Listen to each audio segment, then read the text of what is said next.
Oi, pessoal, tudo bem? Estou de volta. Hoje nós viemos falar com vocês sobre os desafios da maternidade. Estou aqui com as minhas parceiras, a Lívia e a Hélida, e a gente vai conversar um pouquinho com vocês sobre esse assunto tão interessante, né? Que todos nós aqui vivenciamos, e a gente quer conversar com vocês um pouquinho sobre isso. Bora? Em primeiro lugar, a gente até falou, nossa, vamos tomar cuidado para esse vídeo não virar desabafo, né? Porque são tantos os desafios e nós três, né, somos mães e a gente vive na pele essa vivência tão maravilhosa, mas ao mesmo tempo tão desafiante, né? Então a gente, por vivenciar isso com tamanha intensidade, a gente achou que seria muito plausível falar sobre isso, né? Sim. E cá estamos, né, para falar. E a gente gostaria muito que vocês compartilhassem também, colocassem nos comentários os desafios, né, que vocês vivenciam no dia a dia de vocês, para que a gente consiga acompanhar e bater uma bola aqui juntos. Sim. Né? E, claro, se inscrever no canal e compartilhar também com mães, pessoas que não são mães e todo mundo que possa gostar desse conteúdo, tá bom? Para iniciar, a gente vai falar um pouquinho da nossa história, né? Eu acho legal a gente aproximar assim, de vocês, dando um depoimento, mesmo que curto, para que vocês nos conheçam, né? Eu sou Hélida, mãe do Ravi, que atualmente tem 2 anos. Eu tive ele com 34 anos, então foi uma gravidez assim já mais tardia, né? Eu dediquei a minha carreira profissional para depois, conscientemente, ter uma gravidez planejada, né? Então acho que isso me coloca numa posição diferenciada, assim, porque foi o momento que eu decidi realmente ser mãe e vivencio isso de uma maneira mais aberta e pura possível, né?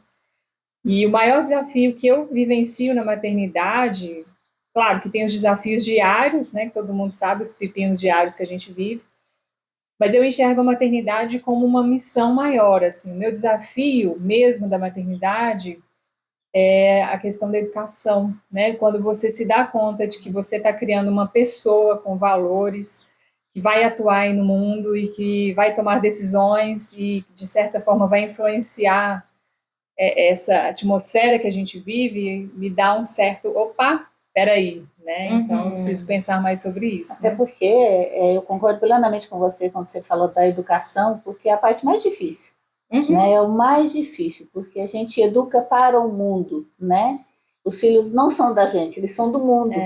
E aí é que tá, né? A gente tem aquele receio, a gente quer segurar, a gente quer proteger, mas a gente não consegue proteger 100%, né? Então a gente tem que fazer o máximo aqui para poder, né? Para que eles criem as próprias asas para que eles consigam lidar, né? Decisões, serem independentes, serem ativos. Exatamente, os desafios que estão, né, diante de nós e que não são poucos. Eu acredito que nós estamos em um momento em que esses desafios vêm aumentando a cada dia, né? Encontrar equilíbrio entre internet, entre aí vai para a escola e a vida social e familiar, né? E o trabalho, enfim, não é tão simples assim, né?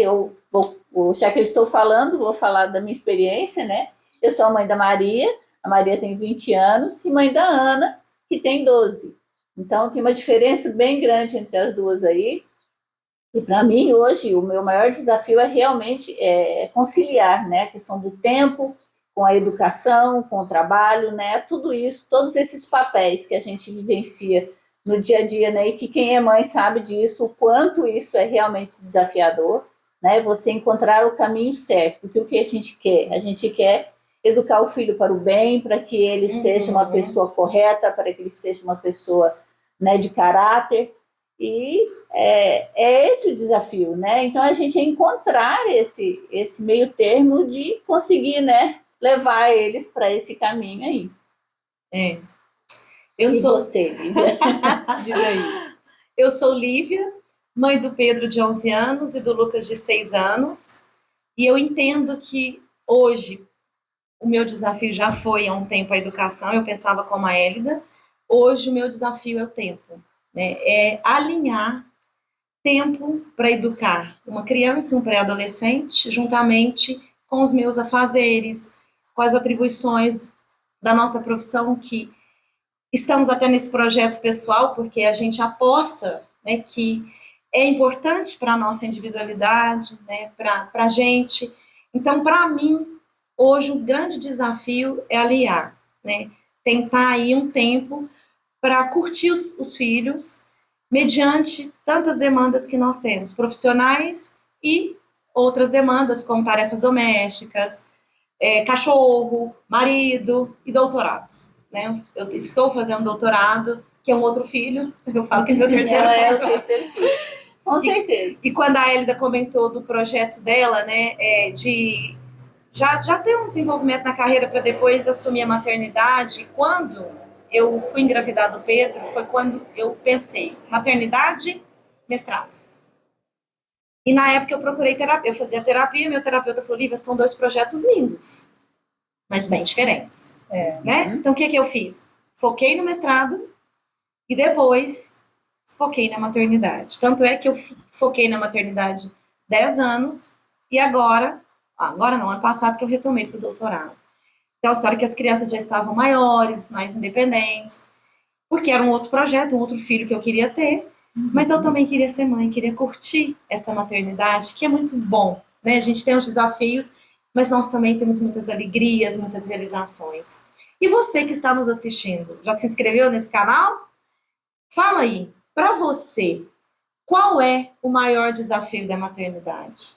Se você é mãe, qual é o maior desafio que você compreende enquanto mãe? Se você não é mãe, vivenciando aí a sua própria experiência com a sua mãe, como filho, né? Às vezes como nora. Para você, o que é?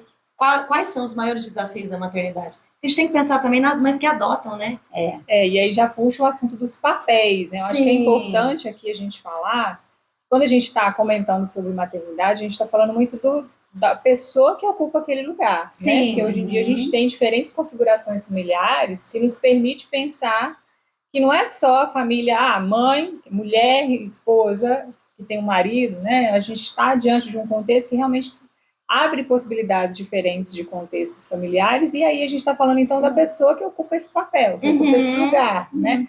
E aí a gente já começa a falar até da definição, né? De amor, de cuidado, de proteção, né? De criação, num lugar seguro, fornecendo alimento, carinho, segurança, tudo que é preciso para, de fato, criar uma criança, né? Um bebezinho que vai se tornar um adulto. E aí essa responsabilidade tão tamanha, né? É verdade. Dentro desses papéis, Hélida, o que eu vejo é que, assim, cria-se, né, um estigma, assim, falando da família perfeita, da mãe perfeita, né? Porque o papel da mãe é fundamental, né? É claro que o papel do pai é importante, né? A gente fala sobre isso, só que, né, o filho, né, já é da mãe, a mãe já é mãe a partir do momento que o filho é concebido, né? Como você mesma disse anteriormente, né, Lívia?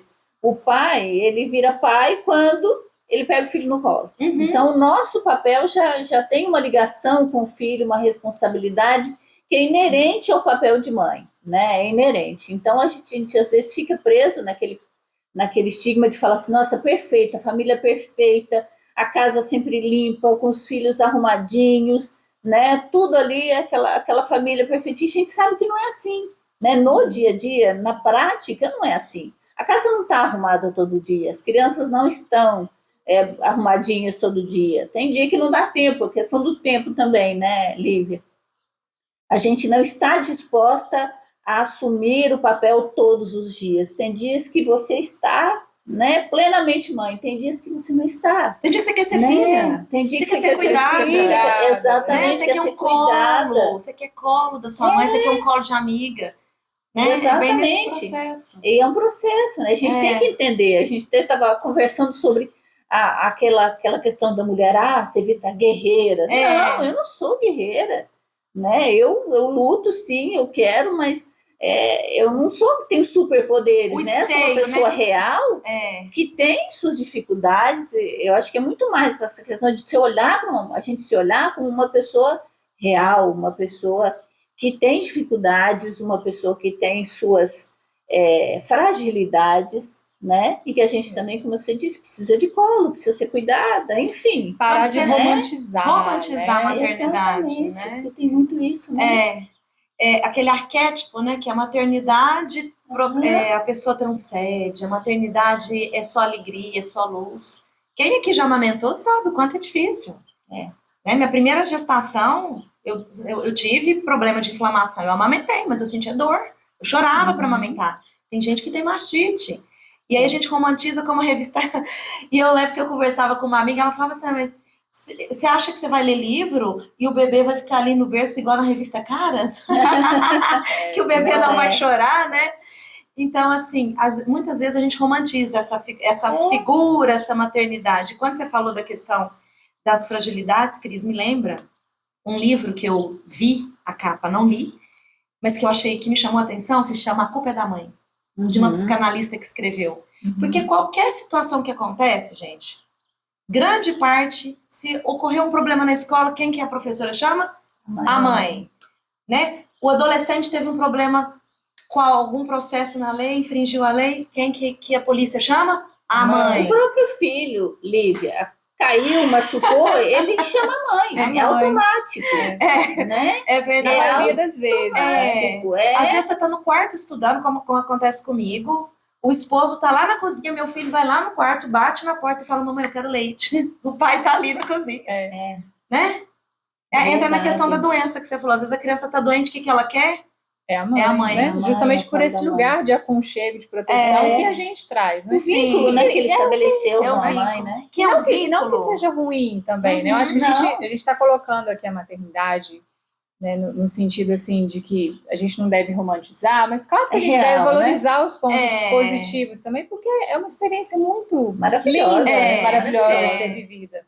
Mas eu acho que enquanto profissionais da saúde mental, né, o ponto que a gente precisa deixar claro aqui, mais uma vez, é a questão do autoconhecimento, de você entender os seus limites, seus pontos fortes. Não esquecer de você, né? Porque às vezes a gente, muitas vezes, prioriza a criança, prioriza a família e esquece de nós mesmos, né? Da importância de investir, mesmo que seja meia hora, 10 minutos por dia, só para respirar um pouco, mas ter essa dedicação, a individualidade, né? Valorizar a individualidade, né? mesmo. Não esquecer de quem é você, do que você gosta de fazer e tentar fazer isso na medida do possível. Até porque para a gente dar algo a outra, a gente precisa ter, a gente precisa estar bem, né? Porque é uma responsabilidade muito grande ser mãe, né? Então a gente precisa estar bem para poder assumir essa responsabilidade sem sofrimento. O cuidador né? precisa se cuidar para cuidar da criança. Exatamente. Né? Que nós somos os cuidadores. Nós somos os cuidadores. E eu acho também que a gente precisa parar de querer fazer tudo. Sabe? A gente quer dar conta de tudo, né? Mas mãe polvo, né? Ele dá mãe polvo. Tem várias a gente mãos. Conseguir ter uma rede, minimamente que seja, só se for um marido, se for uma vizinha, se for familiar, e você conseguir delegar isso. Olha, eu não estou conseguindo fazer almoço, será que você pode fazer almoço? Será que você pode dar banho nele hoje? Será que você pode levar à escola? Será que você pode ir na reunião? Porque às vezes a gente quer abraçar tudo e saber de tudo e esquece de que as coisas podem ser divididas. Você sabe o que eu fiz essa semana? Nós compramos um micro-ondas, eu não tinha micro-ondas. Porque aí o Pedro consegue esquentar a comida sozinho e resolve. Consegue esquentar o leite do irmão, de 6 anos. Então, eu não preciso preocupar se eu estiver em algum local trabalhando e ele estiver com o irmão. Às vezes, uma ação já resolve uma série de problemas, né? E essa questão de, quando você fala de papéis, né, Elida, é interessante porque a psicologia social traz muito isso. A gente é mãe porque existe o filho. O filho é filho porque tem a mãe. Então, essa questão do papel, né? Nós, quando a gente fala de maternidade, é um papel que a gente vai construindo. Ele não é definido. Então, a gente vai mudando, a gente vai aprendendo, a gente vai evoluindo, a gente vai se tornando... Receita. A gente vai se... Não tem receita. Não tem receita a maternidade. Porque cada um vivencia. É a construção. É a construção mesmo. Porque às vezes a gente ouve uma mãe falar assim, nossa, se eu tivesse maturidade, eu não faria isso com meu filho. Se eu fosse mãe com tal idade, eu teria agido dessa forma, né? Você falando sobre isso agora, Lívia, a questão da culpa, né? Mãe se culpabiliza. Mesmo que você falou assim, a culpa é da mãe, e a gente traz isso pra gente mesmo, né? Nós assumimos sempre, a gente faz alguma coisa, nossa, eu poderia ter sido melhor, poderia ter feito melhor com meu filho, poderia ter dado mais atenção, poderia ter feito isso, mas você fez o que você deu conta naquele momento, né? E não tem momento certo, não tem que falar, eu tenho que ser mãe com tantos anos que vai dar tudo. Não, gente, não existe isso, né? É uma construção que a gente precisa entender isso, né? E não se culpabilizar, tudo é tentar fazer o melhor que a gente pode naquele momento. E é isso. Acho que aí entra no que a gente estava conversando anteriormente sobre o Winnicott, se quiser. Sim, né? o Winnicott, né, que ele fala da mãe suficientemente boa, né? Quem é a mãe suficientemente boa? É aquela que faz tudo para o filho? É aquela que está 100% do tempo dela junto do filho? Não, não é.